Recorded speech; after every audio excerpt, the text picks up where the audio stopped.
नमस्कार दोस्तों, स्वागत है आप सभी का आपके अपने यूट्यूब चैनल में। दोस्तों, आज हम लोग बहुत ही इम्पोर्टेंट प्रश्न देखेंगे जो 50 प्रश्न होगा, जो बिहार पुलिस और बिहार दरोगा के लिए ही बनाया जा रहा है। और यह आज से हाथ से लिखे हुए प्रश्न आप लोग के सामने रहेंगे। 50 प्रश्नों का संग्रह रहेगा और MCQ रहेगा। ठीक है, MCQ क्वेश्चन रहेगा। तो चलिए शुरू करते हैं। पहला प्रश्न है कि अनवर ए सुहैली नामक ग्रंथ किसका अनुवाद है? अनवर ए सुहैली नामक ग्रंथ किसका अनुवाद है? ऑप्शन है पंचतंत्र, महाभारत, रामायण, सूरसागर। तो अनवर ए सुहैली जो है यह पंचतंत्र का अनुवाद है और पंचतंत्र विष्णु शर्मा के द्वारा लिखा गया है और पंचतंत्र को 5 भागों में बांटा गया है। ठीक है, और महाभारत रामायण, तो रामायण वाल्मीकि के द्वारा और महाभारत वेद व्यास के द्वारा लिखा गया है। ठीक है, और सूरसागर सूरदास के द्वारा लिखा गया है। चलिए अगला प्रश्न है कि अखिल भारतीय ट्रेड यूनियन कांग्रेस का प्रथम अध्यक्ष कौन था? तो ऑप्शन है बाल गंगाधर तिलक, लाला लाजपत राय, अरविंद घोष, सहजानंद सरस्वती।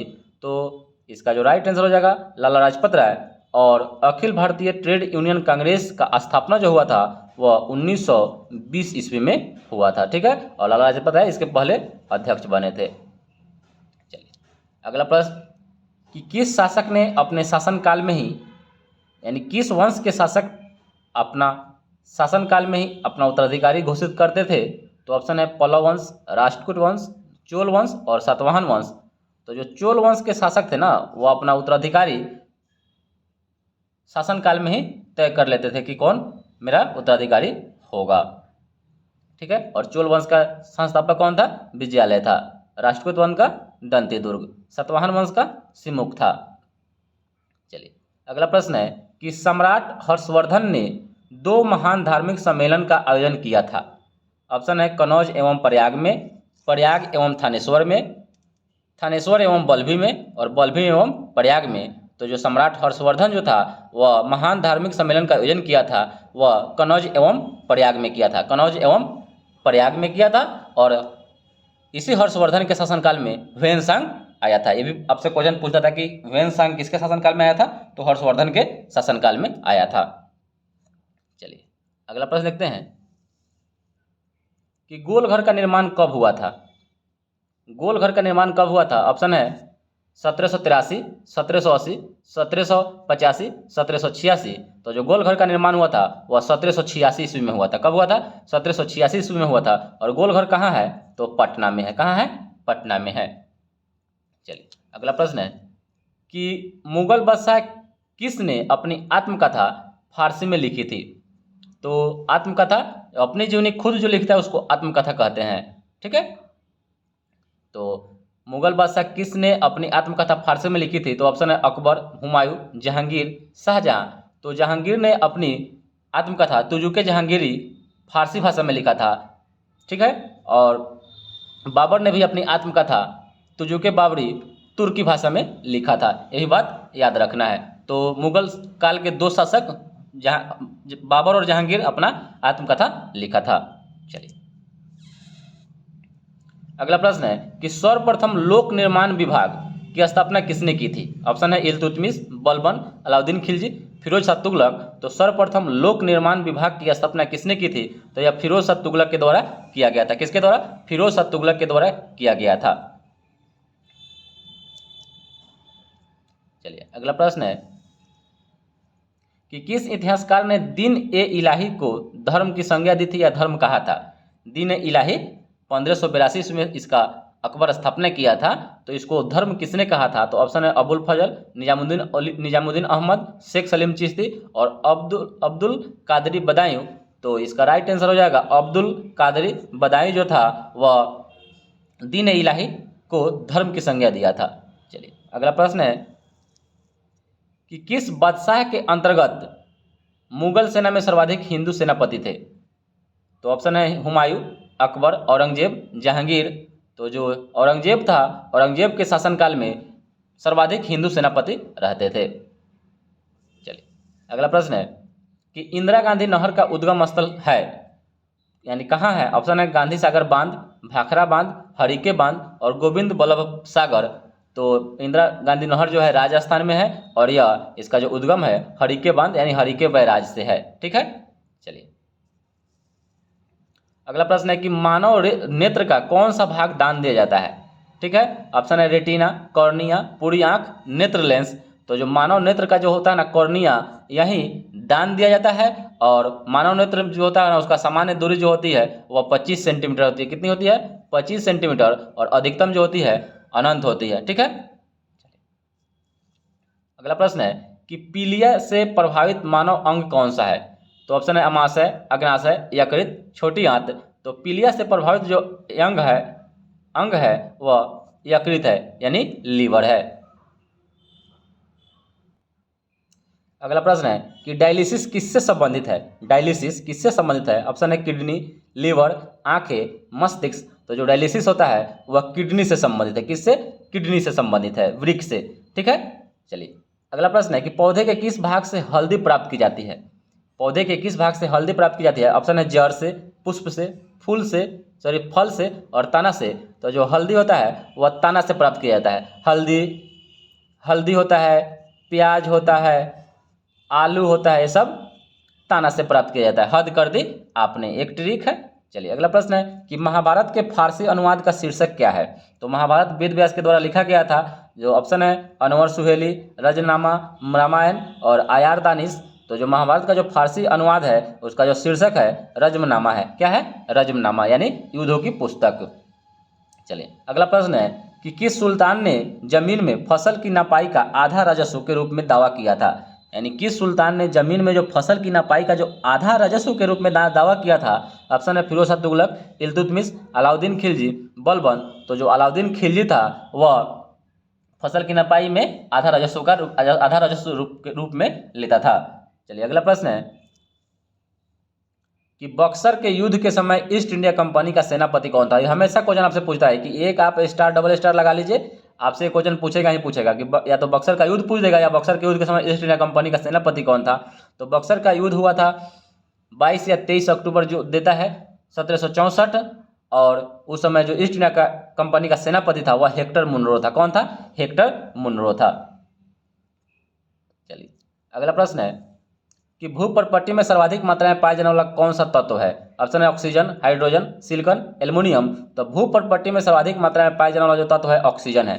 कौन है? ऑक्सीजन है। और वायुमंडल में सबसे ज़्यादा नाइट्रोजन पाया जाता है 78%, लगभग 78% के द्वारा 78% पाया जाता है। चलिए अगला प्रश्न है कि विजयनगर के राजा कृष्णदेवराय ने गोलकुंडा का युद्ध किस राजा के साथ लड़ा था। बहुत ही इंपॉर्टेंट क्वेश्चन है। तो विजयनगर हरियाणा में बुक्का के द्वारा 1336 में इसका स्थापना हुआ था। और उसी में कृष्णदेवराय तुलु वंश का शासक था, जो महान शासक था। ठीक है, तो जो गोलकुंडा का युद्ध किस राजा के साथ लड़ा था। ऑप्शन है कुली कुतुब शाह, कुतुद्दीन ऐबक, आदिल शाह और हरियर और बुक्का। तो कुली कुतुब शाह के द्वारा यह युद्ध गोलकुंडा का युद्ध कृष्णदेवराय ने लड़ा था। चलिए अगला प्रश्न है कि 1916 में भारतीय राष्ट्रीय कांग्रेस के लखनऊ अधिवेशन की अध्यक्षता किसने की थी। ऑप्शन है जवाहरलाल नेहरू, महात्मा गांधी, दादा भाई नौरोजी, अंबिका चरण मजूमदार। तो 1916 ईस्वी में जो लखनऊ में यह अधिवेशन हुआ था कांग्रेस का, जिसमें नरम दर और गरम दर मिल गया था। और 1907 में जो सूरत अधिवेशन हुआ था उसमें नरम दर और गरम दर में बट गया था 2 भागों में। तो उसी का मिलाप हुआ। तो इसमें अध्यक्षता किए थे अंबिका चरण मजूमदार। कौन किए थे? अंबिका चरण मजूमदार। अगला प्रश्न है कि भारतवर्ष का सर्वप्रथम किसान आंदोलन कौन था। भारतवर्ष का सर्वप्रथम किसान आंदोलन। तो ऑप्शन है चंपारण सत्याग्रह, बारदोली, बेगूसराय, बिजोलिया। तो यह बिजोलिया जो था, बिजोलिया यह भारत का सर्वप्रथम किसान आंदोलन था। भारत का सर्वप्रथम किसान आंदोलन कौन था? बिजोलिया था। और चंपारण सत्याग्रह तो चंपारण से शुरू हुआ था 1917 में। बारदोली गुजरात से हुआ था 1928 ईस्वी में। चलिए अगला प्रश्न देखते हैं कि वर्ष 1938 के भारतीय राष्ट्रीय कांग्रेस के हरिपुरा अधिवेशन की अध्यक्षता किसने की थी। तो 1938 के भारतीय राष्ट्रीय कांग्रेस के हरिपुरा अधिवेशन की अध्यक्षता किसने की थी। ऑप्शन है अब्दुल कलाम आजाद, जेबी कृपलानी, राजेंद्र प्रसाद, सुभाष चंद्र बोस। तो यह सुभाष चंद्र बोस ने इसकी अध्यक्षता की थी। दोस्तों वीडियो कैसा लग रहा होगा बताइएगा, और लाइक और सब्सक्राइब जरूर कीजिएगा दोस्तों। और यह वीडियो आप लोग पूरा देखने के बाद आप लोग को टेलीग्राम पर इसका PDF दे देंगे। ठीक है, चलिए अगला प्रश्न है कि दिल्ली का कौन सा सुल्तान मंगोल शासक चंगेज खां का समकालीन था। ऑप्शन है इल्तुतमिश, रजिया सुल्तान, बलबन, अलाउद्दीन खिलजी। तो जो चंगेज का था या 1221 ईस्वी में भारत पर आक्रमण किया था, 1221 ईस्वी में भारत पर आक्रमण किया था, और उस समय शासक कौन था? तो इल्तुतमिश था। तो यह किसका समकालीन हुआ? इल्तुतमिश का। और रजिया सुल्तान इल्तुतमिश की ही बेटी थी, और जो बलबन था वह इल्तुतमिश का गुलाम था। इन्होंने रक्त और लौह की नीति अपनाई थी। ठीक है, चलिए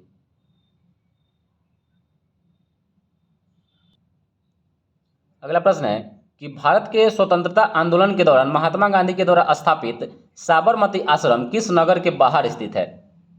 तो ऑप्शन है गांधीनगर, अहमदाबाद, राजकोट, वर्धा।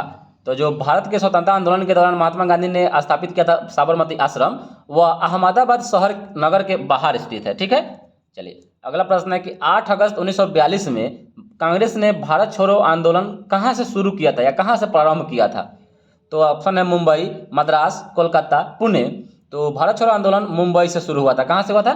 मुंबई से हुआ था, क्वाइट इंडिया मूवमेंट।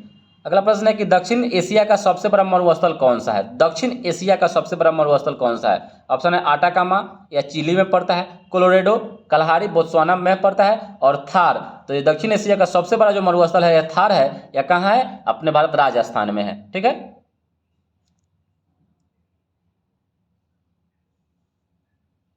अगला प्रश्न है कि कौन सी नदी विषुवत रेखा को 2 बार काटती है? ऑप्शन है जायरे, कांगो, नाइजर नदी, नील नदी, अमेजन नदी। तो कौन सी नदी विषुवत रेखा को 2 बार काटती है? तो यह जायरे या कांगे। ठीक है, कांगो या जायरे नदी जो काटती है विषुवत रेखा को 2 बार काटती है। और इसमें आपसे एक क्वेश्चन एक और पूछ सकता है कि मकर रेखा को 2 बार कौन सी नदी काटती है? मकर रेखा को 2 बार नदी कौन सी काटती है? तो इसको काटती है लिम्पोपो नदी। याद रखिएगा, लिम्पोपो नदी, लिम्पोपो नदी। ठीक है,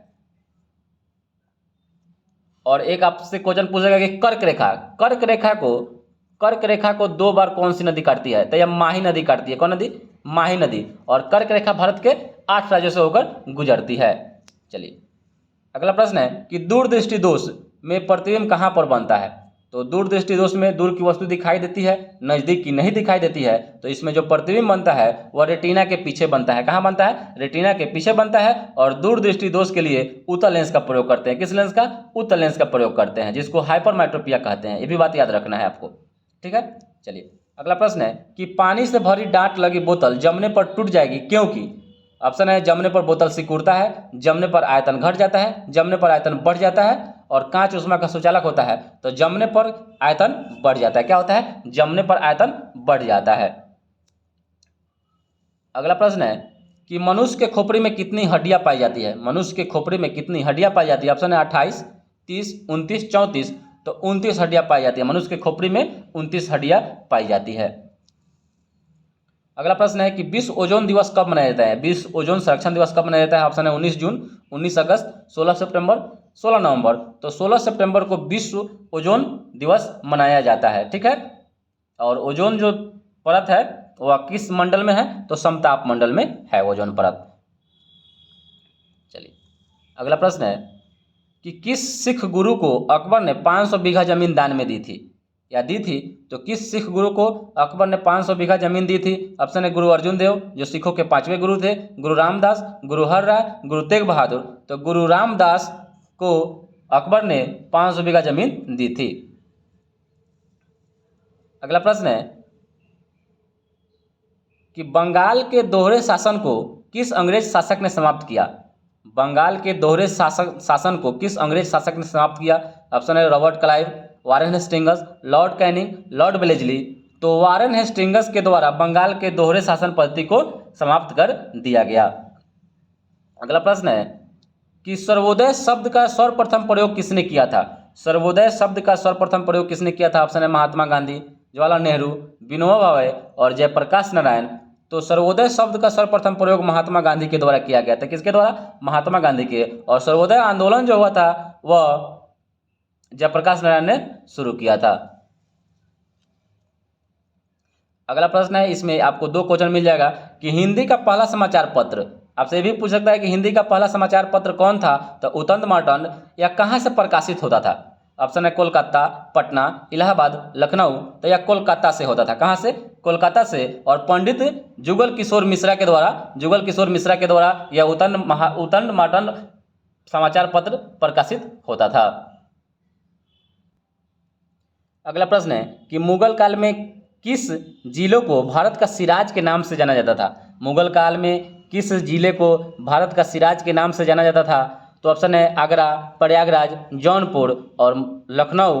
तो भारत का सिराज जौनपुर को कहा जाता था। किसको? जौनपुर को भारत का सिराज कहा जाता था। ऑप्शन है फ्यूज का सिद्धांत आधारित है। ऑप्शन है विद्युत का रासायनिक प्रभाव, विद्युत का यांत्रिक प्रभाव, विद्युत का ऊष्मीय प्रभाव और विद्युत का चुंबकीय प्रभाव। तो जो फ्यूज का जो सिद्धांत है वह विद्युत का ऊष्मीय प्रभाव पर आधारित है। और जो फ्यूज होता है वह टीन और शीशा का बना होता है। किसका बना होता है? टीन और शीशा का बना होता है। और घरों में जो फ्यूज होता है वह विद्युत क्रम व श्रेणी क्रम में लगाया जाता है। किसमें? श्रेणी क्रम में लगाया जाता है विद्युत फ्यूज। ठीक है। अगला प्रश्न है कि दिल्ली सल्तनत में दीवान अर्ज विभाग की स्थापना किसने की थी? दीवान अर्ज जो सैन्य विभाग था की स्थापना किसने की थी? ऑप्शन है बलबन, इल्तुतमिश, अलाउद्दीन खिलजी और फिरोज शाह तुगलक। तो दीवान अर्ज की स्थापना बलबन के द्वारा की गई थी। किसके द्वारा? बलबन के द्वारा की गई थी। अगला प्रश्न है कि निम्नलिखित में से कौन सी नदी का उद्गम स्थल भारत में नहीं है? ऑप्शन है सतलज नदी, रावी नदी, चिनाव नदी और ब्यास नदी। तो ये जो सतलज नदी है यह मानसरोवर के झील के निकट से रक्षास्थल झील से निकलती है, जिसकी लंबाई है 4600 किलोमीटर। ठीक है।